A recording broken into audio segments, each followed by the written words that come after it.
Business Essentials Podcast. Unlock your career. Learn to speak business English like a pro. Have you ever been listening to someone, maybe a podcast, maybe a presentation, and suddenly realized you have no idea where they're going with this?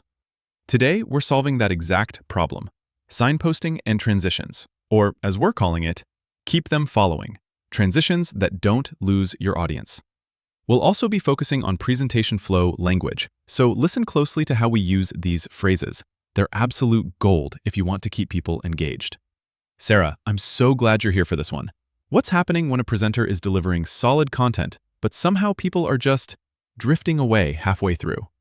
Great to be back, Marcus. Here's the thing. 20 to 35% of listeners make a decision to abandon within the first 5 minutes. But what's fascinating is that it's usually not because the content is bad. It's because they can't follow where you're going. They get confused about the structure, lose the narrative thread, and mentally check out even though they wanted to stay engaged. So we're talking about a clarity issue, not a content quality issue. Precisely. And look at this. Only 57.9% of people globally complete entire episodes or presentations. That means nearly half your audience drops off midway through. Research shows this happens because most presenters jump from topic A to topic B with no verbal bridge, no signposting. Suddenly, the topic has changed, and listeners have to mentally reorient themselves. That cognitive effort is what makes them give up. For anyone working on their English right now, what exactly does signposting mean in this context? Great question. Signposting means using verbal cues to tell your audience where you're going in your presentation. It's like road signs. They tell you what's coming next. In business English, you might say, "I'll signpost the key sections so you can follow along," or "Let me signpost where we're headed." It's about creating clear markers that help people follow your logic. So it's like giving them a map? That's right. And when you don't signpost, people experience what cognitive scientists call mental checking out. The brain's default mode network, responsible for mind wandering, activates and attention drifts. Even if your content is brilliant, people aren't absorbing it. So what's actually happening in the brain when someone loses the narrative thread? So this is fascinating. When you deliver content with clear transitions and explicit signposting, something called neural coupling happens. Research from Princeton shows that listener brains literally mirror speaker brains during effective storytelling with clear narrative progression. Wait, their brains synchronize? They do.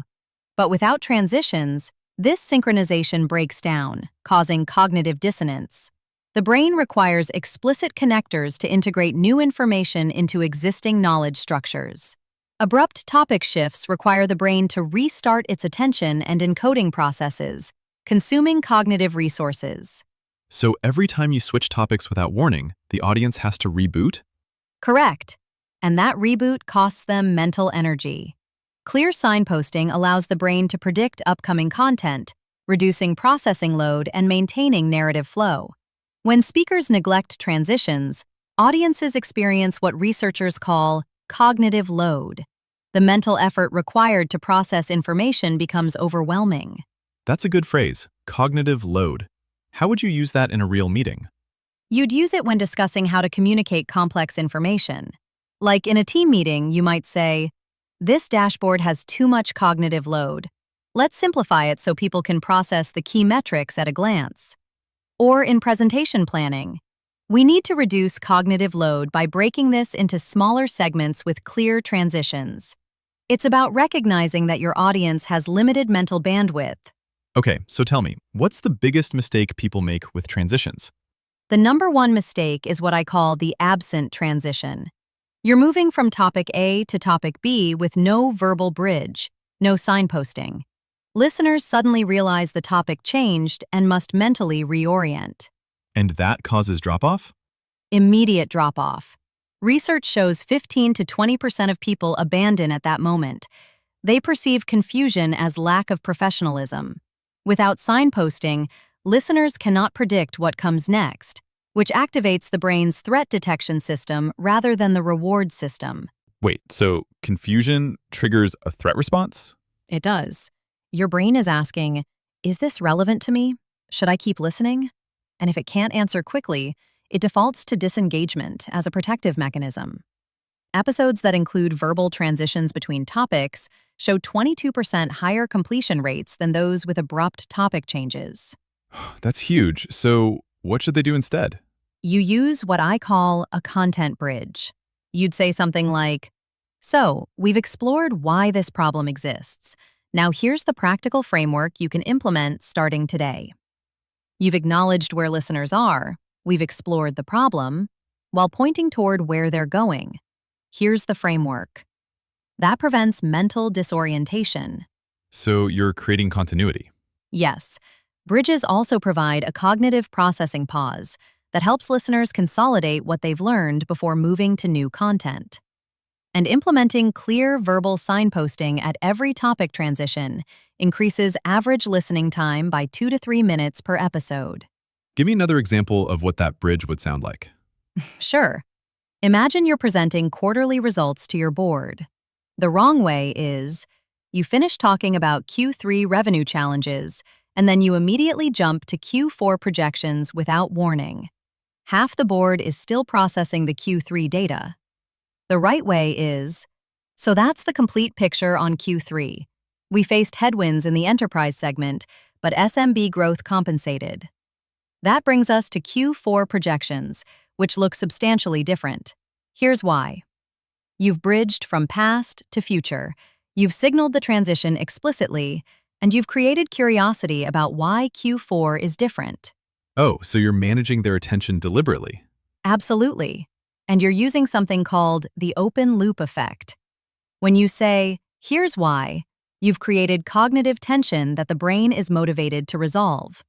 The Zeigarnik effect shows that humans remember incomplete tasks and unresolved questions significantly better than completed ones. For our listeners learning English, what does open loop mean? Great question. An open loop is an unresolved question or incomplete idea that creates mental tension. Your brain naturally wants closure, so open loops keep you engaged until they're resolved. In business English, you might say, "Let's leave that as an open loop for now," or "We need to close the loop on this decision." It's about creating or resolving tension intentionally. So it's like a cliffhanger? Yes. Television shows using this principle have 60 to 70% higher episode-to-episode retention. And in presentations, when you say things like, "Coming up in the next segment, how to solve this specific problem," you're creating an open loop that listeners want resolved. That's brilliant. What's another big mistake? The opposite problem, over-signposting. People constantly say things like, "Next, we're going to discuss," "After that, we'll cover." It creates the sense that nothing is actually happening, just constant previewing. So too much signposting is annoying? It causes listener fatigue. The constant signposting becomes intrusive rather than helpful. Audiences perceive the host as nervous or inexperienced. Too much signposting treats listeners like they cannot follow the narrative, undermining the perceived intelligence of the audience.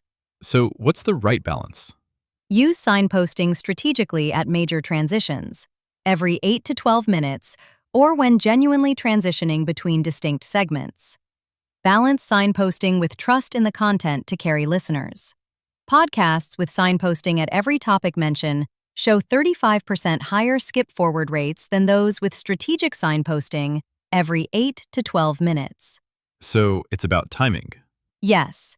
And here's the neuroscience behind why timing matters. Cognitive science shows that audiences maintain peak focus for approximately 8 to 12-minute cycles. After this window, without intervention, attention naturally declines, a phenomenon called cognitive fatigue. So people literally can't pay attention longer than that? The prefrontal cortex, responsible for sustained attention, has limited metabolic resources. After 8 to 12 minutes of focused listening, neurochemical depletion causes attention to naturally decline. So strategic transitions serve as cognitive resets that refresh listener attention. For our listeners learning English, what does cognitive reset mean? Cognitive reset means refreshing or renewing your mental focus. It's like rebooting your attention span. In business English, you might say, let's take a 5-minute break to give everyone a cognitive reset. Or, changing speakers provides a cognitive reset that maintains engagement. It's about recognizing that attention is a limited resource that needs refreshing. So the break is actually functional, not just nice to have? It's neurologically necessary. A transition, whether through music, a new speaker, a topic shift, or explicit signposting, triggers a novelty response in the brain that resets attention resources. This reset mechanism is so powerful that it can reverse attention decline even without changing fundamental content quality. That's incredible. So how do you actually implement this? I use what I call the Signpost Transition Payoff framework. Phase 1 is the open-loop signpost. You begin your presentation or major segment with a specific question or intriguing statement that implies resolution is coming. Can you give me an example? Sure. Instead of starting with, "Today I'm going to talk about quarterly results," you'd say, "3 months ago, we made a decision that most people said would never work, but the results proved everyone wrong. And today, I'm going to tell you exactly what we did and why it works. But first, let me show you the problem that led to this decision." Oh, so you're creating curiosity immediately. Yes, you've established that an explanation is coming, creating an open loop that listeners want resolved. The key is making the loop genuine and relevant, not clickbait. And you resolve it within 5 to 15 minutes, maintaining the sense of payoff. What's phase 2? Phase 2 is the content bridge transition. We talked about this earlier. It's where you briefly summarize the previous point, use an explicit transition phrase, name the upcoming topic specifically, and include a brief signal of why it matters. And phase 3? Phase 3 is the engagement reset segment. At the 8 to 10-minute mark, you introduce a structural change. Bring in a guest, shift from monologue to dialogue, introduce a new topic, add sound effects, something that triggers that novelty response we talked about. So you're deliberately breaking the pattern. Right. And you precede the reset with signposting, so listeners understand why the structure is changing. You might say, "Now, this is where it gets complex. Let me bring in Sarah, who's implemented this framework with over 200 companies. A new voice, new perspective, and structured dialogue reset listener attention, while the signposting maintains continuity." What's phase 4? Phase 4 is the closing loop payoff. This is where you explicitly signal closure and deliver the key takeaway or resolution to the opening loop. Research shows that people remember experiences primarily based on the emotional intensity of the peak moment and how the experience ended. That's called the peak end rule. So the ending is critical? Just as critical as the peak. A weak or rushed ending destroys momentum and leaves a hollow impression despite an otherwise strong presentation. So you'd say something like, "So here's the bottom line on signposting and transitions. They're not optional production flourishes. They're cognitive necessities that determine whether listeners stay engaged or drop off." And then you preview the next topic? Right. You'd say, "Next time, we're diving deeper into how to implement this framework in real-time interviews. You won't want to miss that." You're creating continuity and motivation to return by opening a new loop for the future. Give me one more real-world example of how this all works together. Sure. Imagine you're giving a product demo to enterprise clients. The wrong way is, you show feature 1, then feature 2, then feature 3. No transitions, no context about why you're moving from one to the next. Clients get bored and miss the key benefits. The right way is, you open with a loop. Our largest client told us that one feature alone saved them $300,000 annually. I'm going to show you which feature and exactly how it worked, but first, let me show you the problem they were facing. Then you demonstrate feature 1, but you bridge to feature 2. So that solves the efficiency problem. But here's where things get interesting. This next feature addresses the compliance challenges you mentioned earlier. At the 8-minute mark, you reset attention by bringing in a customer testimonial video. And you close with, "The bottom line is this. These 3 features work together to solve both operational and regulatory challenges simultaneously." That's why our retention rate is 94%. So you've guided them through the entire journey. Yes. And explicit signposting of conclusions increases the memorability of concluding insights by 40%. Listeners remember presentations with 2 to 3 emotional peaks spaced across the episode, signposted in advance, more vividly than those with a single emotional moment buried mid-presentation. Before we wrap up, let's recap the key terms we talked about today. Sure. The main ones were signposting, cognitive load, open loop, cognitive reset, and strategic signposting.